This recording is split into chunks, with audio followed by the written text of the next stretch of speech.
So guys welcome back to my YouTube channel. आज हम पढ़ने वाले हैं 10th क्लास का चैप्टर 2 जो कि है पॉलिनोमियल। तो सबसे पहले समझना ये ज़रूरी होगा कि पॉलिनोमियल आखिरकार होता है क्या है। हम बेसिक से सारी चीज़ों को समझेंगे ताकि आपको ऑल ओवर सारी चीज़ें अच्छे से समझ आ जाएं। तो सबसे पहले देखिए, जो पॉलिनोमियल है वो 2 वर्ड से मिलके बना है।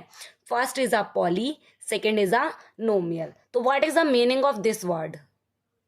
जो पॉली है उसका मीन्स होता है मैनी और नॉमिनल्स का मीन्स होता है टर्म।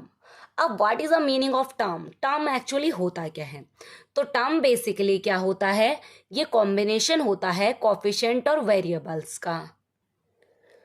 हमने क्या देखा है कि ये कॉम्बिनेशन होता है वेरिएबल और कोफिशिएंट का। अब हमारे पास यहाँ पर 3 चीज़ें हैं जो हमें समझनी है। First is a term, second is a variable, third is a coefficient. तो नॉर्मली आप समझो, जो वेरिएबल्स होते हैं वो क्या होते हैं? अल्फ़ाबेट्स और लेटर्स होते हैं, और जो कॉफिशिएंट होते हैं वो एक वैल्यूज होती हैं, और जो टर्म होती हैं वो क्या होते हैं? वेरिएबल और कॉफिशिएंट का कॉम्बिनेशन होता है। अब इसको पर्टिकुलर एक एग्जांपल के साथ समझते हैं। See this is a equation. इस इक्वेशन के अंदर जो भी आपको अल्फ़ाबेट्स और लेटर शो हो रहे हैं यहाँ पर, वो क्या है? वेरिएबल्स हैं। फॉर एग्जाम्पल के लिए एक्स स्क्वायर और एक्स, ये दोनों हमें क्या दिख रहे हैं? अल्फ़ाबेट्स और letter. That means both are these are variables. और इन वेरिएबल्स के साथ कुछ वैल्यूज गिवन कर रखी हैं आपको, just like this and this. In values को हम कहते हैं क्या? कॉफिशिएंट। 2 क्या है यहाँ पर? 2 कॉफिशिएंट है एक्स स्क्वायर का, तो हम क्या लिखेंगे? Coefficient of x. यानी कि जो 2 है वो एक्स स्क्वायर का कोफिशिएंट है और जो 3 है वो एक्स का कोफिशिएंट है। अब ये जो दोनों चीज़ें मिलाकर हमारे पास एक चीज़ आई, वो क्या थी? जैसे कि ये जो पूरी चीज़ें हैं 2x स्क्वायर, यानी इसमें ये तो कोफिशिएंट है और ये क्या है? वेरिएबल। इन दोनों को मिला के जो एक चीज़ बनी, इसे हम कहते हैं टर्म। यहाँ पर ये भी टर्म है, 3x भी टर्म है, 5 भी टर्म है, बट 5 जो है इसको हम बोलते हैं कांस्टेंट टर्म, क्योंकि इसके अंदर कोई वेरिएबल नहीं है, इसलिए इसको बोलेंगे कांस्टेंट टर्म। इसके बाद हमें यहाँ पर, और ये जो पूरा बना है ये है एक इक्वेशन। कौन सी इक्वेशन? Quadratic equation. अब क्वाड्रेटिक इक्वेशन क्या होती है वो मैं अभी आपको आगे बताऊंगी। उससे पहले हम समझ लेते हैं कि जो पॉलिनोमियल्स हैं वो बेसिकली है क्या। यहाँ पर जिसके साथ एक वेरिएबल होगा, यानी कि सेम टाइप ऑफ वेरिएबल दिखेंगे, just example x square plus 2x plus 7, this is a polynomial in one variable. ठीक है। वहीं पर अगर मैं बात करूं कि अगर हमारे पास है 2x प्लस वाई, तो 2 वेरिएबल्स दिख रहे हैं, that means polynomial in 2 variable. अगर मैं बात करूं, यहाँ पर लिखा है 3a 7b और 8c, this is a 3 variable polynomial. ठीक है।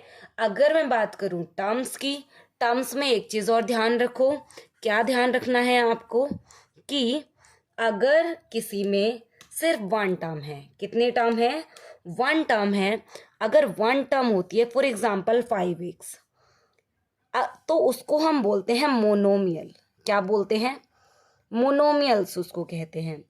अगर कहीं पर आपको 2 टर्म्स दे रखी हैं, जैसे कि 5x प्लस 6, ठीक है, तो 6y, तो उसे हम क्या बोलेंगे? उसे बोलेंगे बाइनोमियल। अगर कहीं पर टोटल 3 टर्म्स दे रखी होंगी, जैसे कि 5x plus 6y plus 7x square, है ना, या फिर दे दें 5x square plus 6x plus में 7, तो ये भी हमारा बाइनोमियल का एग्जाम्पल होगा। वहीं पर अगर हम यहाँ पर बात करें तो ट्राइनोमियल क्या होता है? जिसके अंदर ये जो है आपका ट्राइनोमियल ही है, ये बाइनोमियल, तो ये क्या है? ट्राइनोमियल्स। और जिसमें इससे ज़्यादा टर्म होंगी उसके लिए पर्टिकुलर कोई नेम नहीं है, वो है पॉलिनोमियल। क्लियर है? तो पॉलिनोमियल सिंपली हम देख चुके हैं क्या है, जिसके अंदर बहुत सारी टर्म्स होती हैं। टर्म क्या है वो भी हम पढ़ चुके हैं। वेरिएबल और कोफिशिएंट्स क्या होते हैं वो भी हम पढ़ चुके हैं, एग्जाम्पल्स भी देख चुके हैं। अब इसके बाद हमें आना है अपने टॉपिक पे। हमारी बुक के अकॉर्डिंग जो टाइप्स ऑफ पॉलिनोमियल है, ठीक है, टाइप्स ऑफ पॉलिनोमियल है वो 3 टाइप्स के हैं, ठीक है।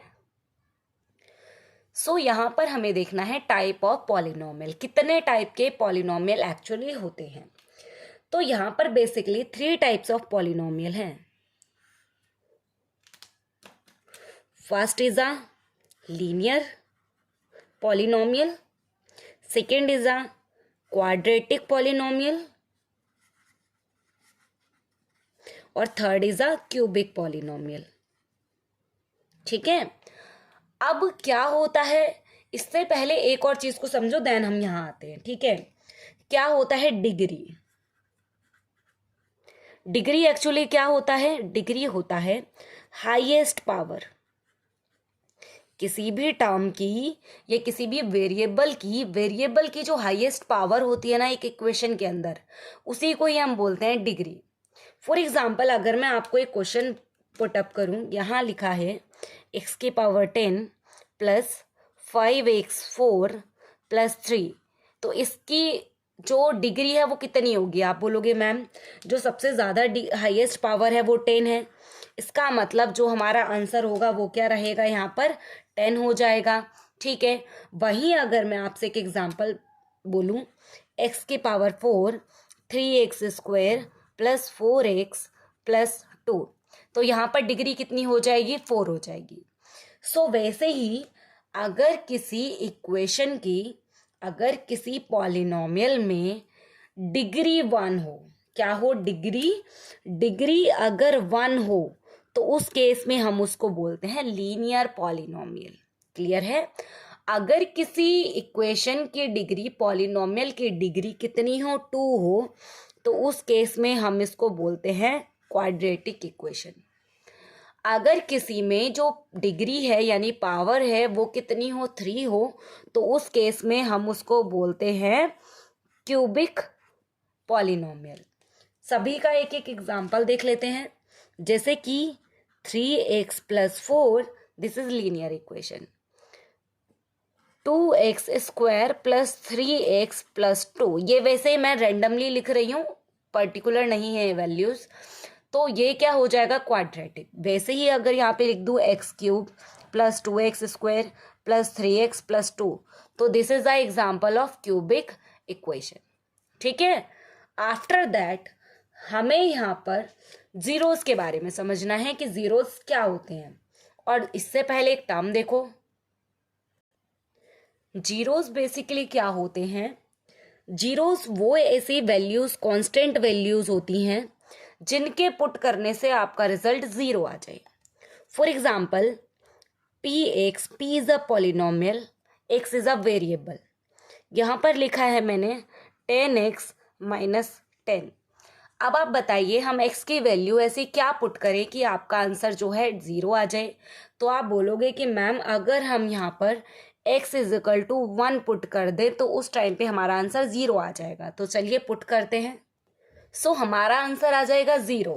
तो यहाँ पर हमने देखा कि जो x इज इक्वल टू 1 है, ये इस इक्वेशन के लिए एक जीरोस का काम कर रहे हैं, और वहीं पर अगर हम इसको इस तरीके से लिखें x माइनस 1 इक्वल टू 0, क्योंकि इक्वल के अदर साइड 0 हम लेके चलते हैं, इस इक्वल के 1 को अगर इस साइड लेकर आगे तो सेम यही कंडीशन है, तो इसे हम कहते हैं, क्या कहते हैं? फैक्टर कहते हैं।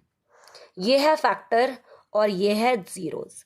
ज्योमेट्रिकल का मतलब होता है ग्राफिकल रिप्रेजेंटेशन, ठीक है। इसके बाद हम चल लेते हैं अपनी एक्सरसाइज पे, जिसको हम नेक्स्ट वीडियो में डिस्कस करेंगे। अभी हमने समझा इंट्रोडक्शन, तो चलिए नेक्स्ट वीडियो में मिलते हैं, जिसमें हम 2.1 और 2.2 के लिए इंट्रोडक्शन कर लेंगे। Thank you so much watching this video.